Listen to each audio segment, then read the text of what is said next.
আৰম্ভ হৈছে কুইজ থাকিব 15টা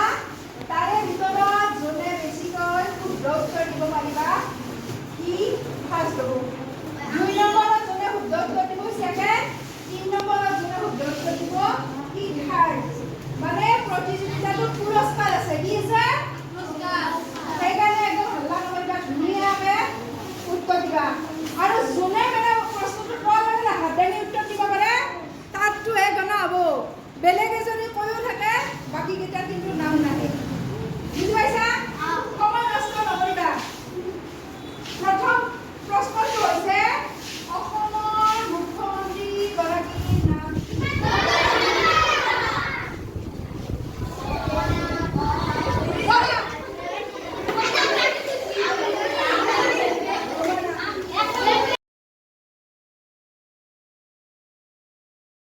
উচ্চতম শৃংখলাটোৰ নাম কি সাকিবুল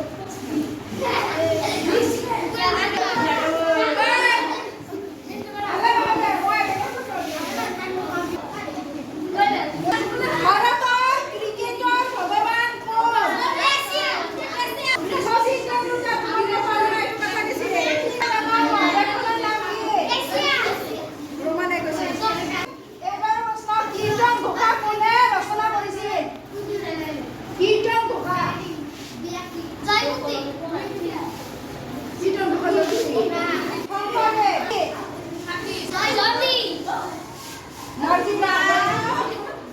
বিষ্ণু প্ৰসাদ ৰাভাক কি বুলি কোৱা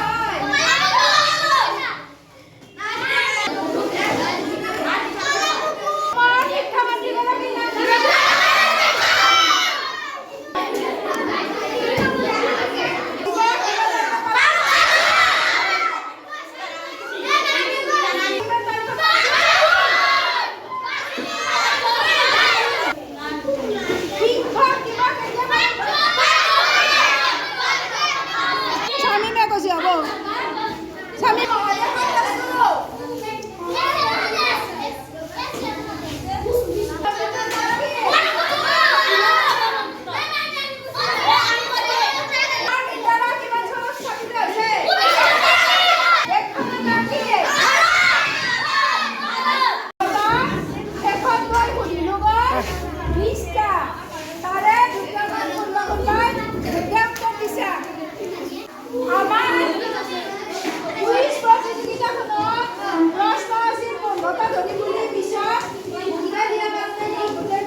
বাছনি কৰিব লাগিব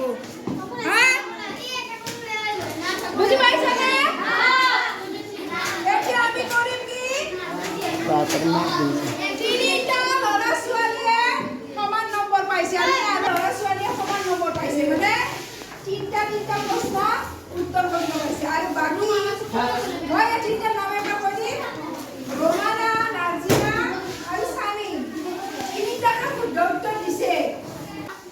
বেলেগ প্ৰশ্ন সুধি ফাৰ্ষ্ট ছেকেণ্ড থাৰ্ড কৰিব লাগিব তিনিটাহে বাকী বিলাকে এইবিলাক প্ৰশ্নৰ উত্তৰ দিব তোমালোকে একো নকবা এই তিনিটাৰ ভিতৰত যোনে ফাৰ্ষ্ট পাব সি 1 নম্বৰ বেছি পাব সেনেকৈ যাব আৰু বাকী কেইটা ৰাইজুদ্দিনে এটা প্ৰশ্ন দিছে সাকিবুলে এটা ইমামুলে দুটা হ'লে তিনিটা থকা তিনিটাহে ৰাখিম আমি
এটা কলম দি তোমালোকে